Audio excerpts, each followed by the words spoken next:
सूरह कौसर का असल आमिल बनने और सूरह कौसर की ज़कात अकबर कैसे निकाली जाती है और इसका तरीक़ा और इसके आमिल बनने का तरीक़ा मैं आपकी खिदमत में हाज़िर करूँगा। और सूरह कौसर का सूरह मुज़म्मिल के बाद सबसे बड़ा आमिल बनने का सही तरीक़ा और मुजर्रब अमल मैं आपकी खिदमत में पेश कर रहा हूँ। बिस्मिल्लाहिर्रहमानिर्रहीम। अस्सलामु अलैकुम वरहमतुल्लाहि वबरकातुहू।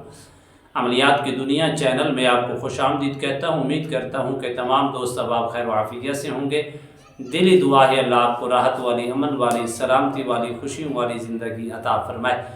अल्लाह आपकी ज़िंदगी के अंदर बहारें ही बहारें अता फ़रमाए, आमीन। नाज़रीन मुहतरम, अमल की जाने पड़ते हैं। सूरह कौसर हर शख्स की ख्वाहिश है। जिस तरह हर शख्स चाहता है कि मैं सूरह मुज़म्मिल का आमिल बनूँ और ताकतवर आमिल बनूँ, इसी तरह हर शख्स की ख्वाहिश है कि मैं सूरह कौसर का आमिल बनूँ और सूरह कौसर की ज़कात कबीर अदा करूँ। और कैसे अदा करूँ, उसकी रूहानियत, उसकी ताकत हमेशा अपने पास समेटूँ, अपने पास रखूँ। आप खुद अंदाज़ा लगाएं कितना बड़ा ताकतवर सूरह कौसर का आमिल होता है।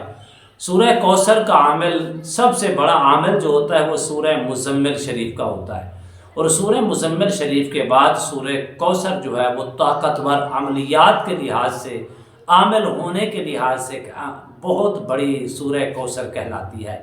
हालांकि देखने में पूरे कुरान मजीद फुरकान हमीद में से सबसे छोटी जो सूरत है उसका नाम है सूरह कौसर।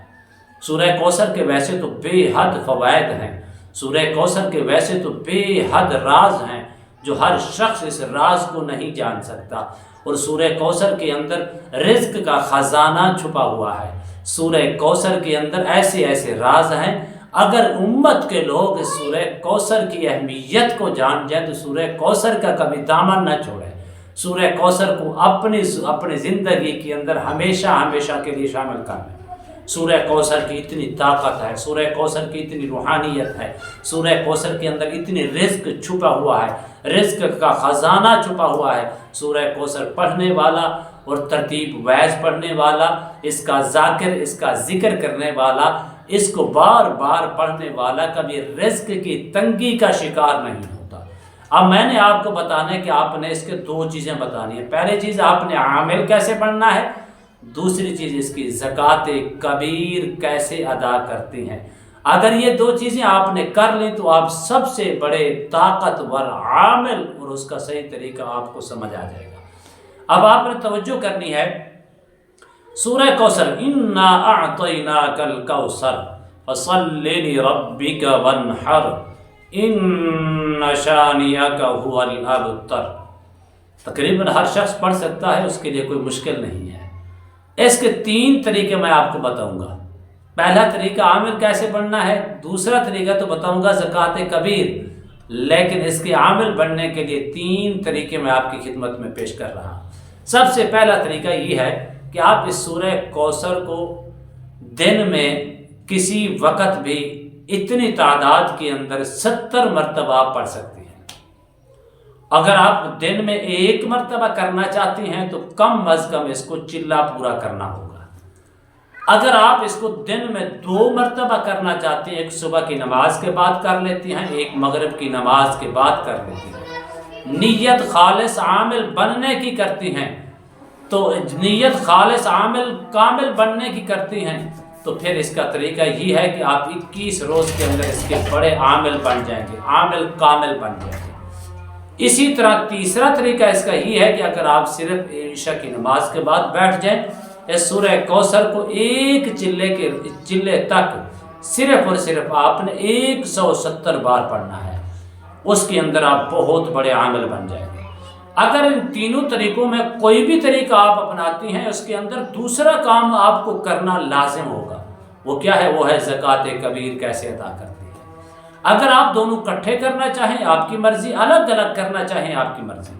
आप दोनों इकट्ठे करना चाहें रात को इस तादाद के अंदर, या 2 मरतबा दिन को, या एक टाइम रात को, आप इतने तादाद के अंदर आमिल कामिल बनने की नीयत से एक चिल्ला करते हैं। کرنے کے بعد اب آپ نے چلتے چلتے اس کو روزانہ کی بنیاد پر اپنے نام کے اعداد نکالیں اور اپنی ماں کے نام کے اعداد نکال کر کیلکولیشن کر کے اگر اعداد بنتی ہیں 700 یا 800 یا 1000 یا 1500، اتنی تعداد کے اندر دن میں کسی وقت بھی چلتے پھرتے آپ زکوٰۃ کبیر ادا کرنے کی گھر سے پڑھ لیں۔ اس میں ایک فائدہ نہیں ہوگا، دو فائدے نہیں ہوں گے۔ عاملین نے بڑی بڑی اس کی وضاحت اور اپنے اپنے طریقے سے ہر بندے نے کی ہے کہ آپ اس طریقے سے زکوٰۃ کبیر ادا کریں گے، اس طریقے سے زکوٰۃ کبیر ادا کریں گے۔ ہر طریقہ ہر بندے کا اپنا ہے اور اچھی بات ہے۔ مقصد یہ ہے کہ روحانیت حاصل کرنا، مقصد یہ ہے کہ اپنی منزل مقصود تک پہنچنا، مقصد یہ ہے کہ سب سے بڑا عامل بننا، اور مقصد یہ ہے کہ سب سے بڑا طاقتور عامل بن کے عوام الناس کی خدمت کرنا، عوام الناس کے دلوں کے اندر محبت پیدا کر کے ان کو دکھوں سے دردوں سے نکالنا، ہر قسم کے مصائب سے، اللام سے، پریشانیوں سے ان کو نجات دلانا، یہ آپ کا مقصد ہے۔ اس کے اور بھی بہت طریقے میں بتا سکتا ہوں، لیکن یہاں دو طریقے آپ نے استعمال کرنے۔ پہلا طریقہ، آپ روزانہ کی بنیاد پر 70 مرتبہ پڑھتے ہیں، 2 مرتبہ آپ کی مرضی، صبح اور شام۔ اگر ایک رات کے وقت صرف پڑھتے ہیں، آپ نے کتنا پڑھنا ہے؟ پھر 170 مرتبہ چلے تک پڑھیں۔ پڑھنے کے بعد اس کی زکوٰۃ کبیر اپنے نام کے اعداد نکال کر کیلکولیشن کر کے، اپنی ماں کے نام کے اعداد نکال کر کیلکولیشن کر کے، جتنے بھی اعداد بنتے ہیں اتنی تعداد کے اندر آپ ایک چلے تک اس کی دن کو زکوٰۃ کبیر ادا کرتے رہیں، رات کو آپ اس کا چلہ کرتے رہیں۔ اس میں صرف نیت عامل کامل بننے کی، روحانیت حاصل کرنے کی نیت کرنی ہے اور کوئی نیت نہیں کرنی۔ اللہ کے فضل و کرم سے ایک چلے کے اندر سب سے بڑے طاقتور روحانیت والے اور سب سے بڑی زکوٰۃ کبیر ادا کر کے آپ روحانیت سمیٹ پائیں گے اور سب سے بڑے طاقتور عامل بھی بنیں گے، اور سب سے بڑا طاقتور اتنی عامل بنیں گے جتنے لوگ مخلوق خدا آپ کی خدمت میں آئے گی بیمار ہو کر جب واپس جائے گی تو اللہ کے فضل و کرم سے اس چلے کی برکت سے صحت یاب ہو کر جائے گی۔ امید کرتا ہوں یہ میری ویڈیو آپ کو پسند آئی ہوگی۔ اگر پسند آئی ہے زیادہ سے زیادہ لائک کریں، شیئر کریں، سبسکرائب کریں، بیل آئیکن کو پریس کریں، کمنٹس کے اندر سبحان اللہ، الحمدللہ، اللہ اکبر، ماشاءاللہ کی صدائیں بلند فرمائیں۔ ایک نئے موضوع کے ساتھ، ایک خوبصورت عمل کے ساتھ دوبارہ آپ کی خدمت میں حاضر ہوں گے۔ تب تک کے لیے اجازت دیجیے۔ اللہ حافظ۔ السلام علیکم ورحمۃ اللہ وبرکاتہ۔